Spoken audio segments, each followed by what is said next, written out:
चुनावों में इस्तेमाल हुआ। अरविंद केजरीवाल कह रहे कहीं नहीं, 55 करोड़ का कोई मतलब नहीं। नहीं, इसका भी उत्तर सुन लीजिए। अच्छा प्रेम शुक्ला जी, मैं आ रही हूँ, बहुत जल्दी से आ रही हूँ, एक बार वरुण जी के पास चली जाऊँ, इंतजार कर रहे हैं। एक बार मैं इनके झूठ का जो है ना, जरा बुर्का फाड़ देता हूँ मैं। अच्छा ठीक है, बोलिए, जल्दी से बोलिए, फिर मैं झूठ का बुर्का फाड़ना जरूरी है। बोलिए तो फाड़ दूंगा। देखिए, अरबिंदो फार्मा ने 2022 में बाकायदा रेगुलेटरी बोर्ड को पत्र लिखा है कि शरद रेड्डी का हमारे संचालन से कोई लेन देन नहीं है। भारतीय जनता पार्टी को बॉन्ड दिया किसने? अरबिंदो फार्मा ने। रिश्वत किसने दिया केजरीवाल को? शरद रेड्डी ने दिया। क्विड प्रो को किसका है? शरद रेड्डी का है। शरद रेड्डी का उसके संचालन से कोई लेन देन नहीं। तो दो गलत चीजों को मिलाकर आप कुछ भी आरोप लगाएंगे क्योंकि आपकी रिश्वतखोरी पकड़ी गई तो चोर के चोर चुके।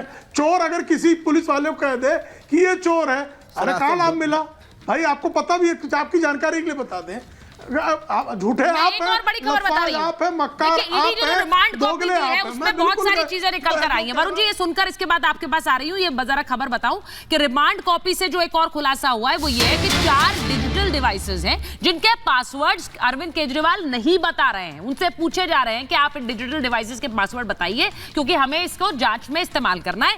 ईडी ने अरविंद केजरीवाल के घर से मोबाइल समेत 4 डिजिटल डिवाइसेस जब्त की हैं और आईटीआर की जानकारी भी नहीं दे रहे हैं, ये कह रहे हैं केजरीवाल। वो कह रहे हैं ईडी ने कोर्ट में दावा किया है कि केजरीवाल अपनी चल और अचल संपत्तियों की जानकारी भी नहीं दे रहे हैं। यह भी कहा कि सीएम ऑफिस का जो विजिटर रजिस्टर है वो भी नहीं दिया गया है। अब ये बताइए वरुण जी, विजिटर रजिस्टर क्यों छुपाया जा रहा है? क्यों जानकारी आईटीआर की नहीं दी जा रही है? डिजिटल डिवाइसेस के पासवर्ड अगर जांच हुई है, अरेस्ट हुआ है, वहां से जो जब्त हुआ है उसके बारे में जाहिर है ईडी पूछेगी, वो क्यों नहीं दिए जा रहे हैं? इनको छुपाने के पीछे तो और राज गहराए जाएंगे, पूछा जाएगा क्यों छुपा रहे हैं। वरुण जी। सुचारिता जी, सबसे पहले तो मैं बता दूं, मैंने परसों भी आपको कहा था, बार बार एक प्रश्न चिन्ह की थी कल्पना, उन्होंने सब तरह की कल्पना की थी और सूक्ष्मता से अध्ययन करके संविधान बनाया था। और ये प्रोविजन इसलिए नहीं डाला कि कन्विक्ट करने की बजाय आप चाहे जिस पे आरोप लगाओगे पॉलिटिकल वेंडेटा करोगे, जिसकी सरकार को गिरफ्तार कर दो, गिरफ्तार होते इस्तीफा दो। अगर ऐसा प्रोविजन डाल देते, इसलिए उनको सब कल्पना थी कि ऐसा क्या होगा आने वाले समय में, उस पर प्रश्न चिन्ह नहीं उठाए। अब ये बात है, देखिए सुप्रीम कोर्ट ने भी कहा इन्वेस्टिगेशन कब तक करेगी ईडी? जब तक जमानत नहीं हो पाएगी तो 6 महीने तक इन्वेस्टिगेशन करती रहेगी। तो जमानत नहीं होगी, एक टाइम फ्रेम में इनको इन्वेस्टिगेशन करना होगा, रिमांड उसी पीरियड का मिलेगा इनको, जबकि इनके पास अनलिमिटेड पावर है रिमांड के लिए, मांगने के लिए।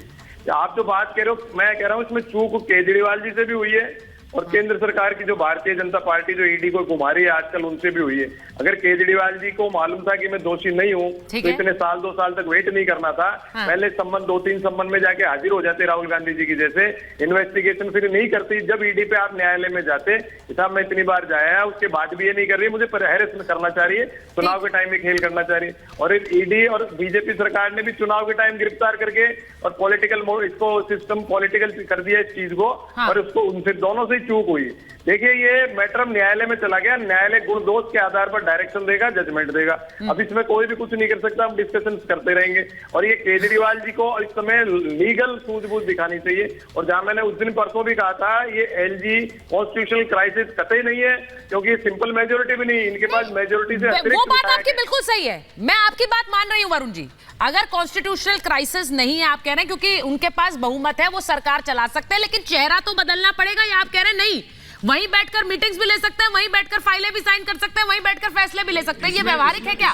व्यवहारिक है? नहीं हाँ, वो आप आगे लेजिस्लेचर का है ना, जुडिशियल एग्जीक्यूटिव का काम है। लेकिन उसमें आप जो कह रहे हो उसमें या तो नंबर 2 इन्होंने बनाया हुआ होता, मुख्यमंत्री प्रधानमंत्री बाहर जाता है तो नंबर 2 बनाया हुआ, मैं वही बोल रही हूँ। दूसरा कैबिनेट मीटिंग होगी कोई पॉलिसी पे या प्रस्ताव पास करना है तो उसके उद्देश्य अध्यक्ष क्या जेल में होगी या पेरोल पे छोड़ेगी? आप वही जवाब दे रहे हैं, वही जवाब दे रहे हैं जो मैं कह रही हूँ। यही चीज मैं काका जी आपसे पूछ लेती हूँ, मैं यही चीज मैं काका जी से पूछ लेती हूँ एक बार वरुण जी। कैबिनेट, हाँ, जो बात आपने कही वरुण जी भी मान रहे हैं कि व्यवहारिक नहीं है काका जी। आप गाड़ी में बैठकर शो कर सकते हैं जैसा कर रहे हैं आप अभी महाभारत, लेकिन जेल में बैठकर मीटिंग नहीं कर सकते, कैबिनेट के फैसले नहीं ले सकते, हस्ताक्षर नहीं कर सकते। सुचारिता, ये मैं आपके गेस्ट कोऑर्डिनेटर के अनुरोध पर, मैं तो गांव में हूं, लोगों के बीच में काम कर रहा हूं। तो मैं आपका आभार जता रही हूँ, आपने समय दे दिया। गांव में आप गांव में भी गाड़ी से बैठ गए तो गाड़ी वाला सवाल और देखिए, तथ्य पे बात होनी चाहिए, क्योंकि बीजेपी का जो पूरा चरित्र है मैं आपसे बता दिया हूं कि वो गोंडसे के पूजक हैं और जब फंस जाएंगे तो गांधी के दहलीज पर दस्तक देंगे और माथा रगड़ेंगे। तो इनका दोहरा चरित्र है। एक वो जो बात है कि जो डलहौजी ना कर पाया वो हुक्काम कर देंगे और कमीशन दे दोगे तो हिंदुस्तान को नीलाम कर देंगे। थोड़ा समय दीजिएगा। 10 नवंबर 2022 को ईडी ने शरद चंद्र रेड्डी को गिरफ्तार करती है। डेट देखिए, 10 नवंबर 2022 को ईडी गिरफ्तार करती है। वो शराब घोटाले का मुख्य आरोपी है उस दिन तक। और जैसे ही वो बीजेपी को इलेक्टोरल बॉन्ड से चंदा देने लगता है, जैसे ही बीजेपी की हफ्ता वसूली होने लगती है, 1 जून 2023 को वो सरकारी गवाह बनते ही ये देश जाने कि जो मुख्य आरोपी था वो बीजेपी को चंदा देते ही और वो सरकारी गवाह बन जाता है। तो सवाल बीजेपी से है कि आपने जिस कंपनी को आपने समझा कि इतने कथित घोटालेबाज है, उससे लगातार आप चंदा लेते रहे और उसके बाद ईडी ने जो पीएमएलए एक्ट है उसमें किसी भी अपने वो क्लाइंट को जो जिसको वो दोषी मानती है वो उसका विरोध करती है, उसके बेल का। ईडी ने जैसे ही भारतीय बीजेपी दफ्तर से ईडी को फोन चला गया होगा कि अरे यार मुझे तो चंदे मिल रहे हैं, अब इसके बेल का कहीं अपोज नहीं करना। तो नहीं करा। जिन लोगों ने इस देश में हर तरह के घोटाले में, हर तरह के व्यभिचार में जिनकी पूरी संलिप्तता, जो 15 लाख नहीं दे पाया वो ये दे रहे हैं बयान। अच्छा, जो बात आप कह रहे हैं, बार-बार शरद रेड्डी का नाम आ रहा है, मैं क्विकली एक रिएक्शन लूंगी जरा प्रेम शुक्ला जी से, फिर मैं इश्करण के पास जा रही हूँ। प्रेम जी जरा बताइए, बार-बार शरद रेड्डी का नाम काका जी भी ले रहे हैं, वो संजीव जी ने भी लिया। उन्होंने कहा कि भाई जो घोटालेबाज था उससे पार्टी ने चंदा क्यों लिया, ये सवाल बार-बार उठ रहा है। आप लोग इस पर स्पष्टीकरण दीजिए ना। मैंने पहले स्पष्टीकरण फिर दे रहा हूं। समाजवादी पार्टी के औरंगजेब की अवैध औलादों से हमको प्रमाण पत्र नहीं चाहिए।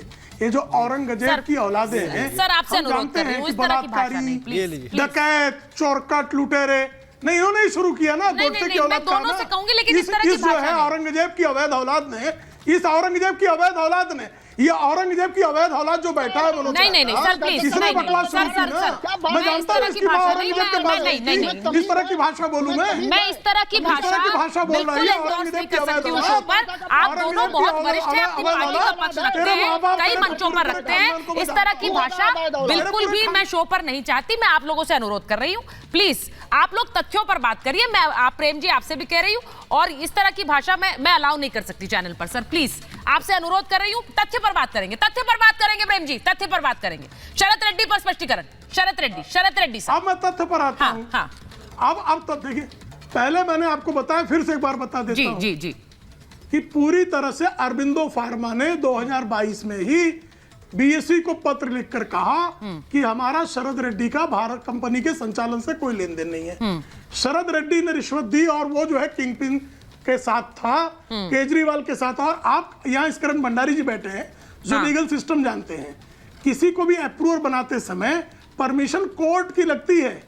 ईडी को ये परमिशन कोर्ट ने दी और शरद रेड्डी से 1 रुपया भी चंदा भारतीय जनता पार्टी ने नहीं लिया। एक लिस्टेड कंपनी है अरबिंदो फार्मा, उससे चंदा भी रिपब्लिक भारत से चंदा लेना, और आपका कोई कर्मचारी किसी मामले में पकड़ा जाए और रिपब्लिक भारत चंदा दे तो आपके कर्मचारी के अकाउंट से गया माना जाएगा क्या? ठीक। तो ये लगातार झूठ बोलने का प्रयास किया जा रहा है। ठीक है। अप्रूवर बनाने की एक पूरी प्रक्रिया है। उस प्रक्रिया पर आप चाहें तो इस्करण भंडारी जी से प्रकाश डलवा सकती है। प्रेम शुक्ला जी कह रहे हैं एक कंपनी और वहां कोई काम कर रहा व्यक्ति में फर्क है, उसे समझने की जरूरत है। दोनों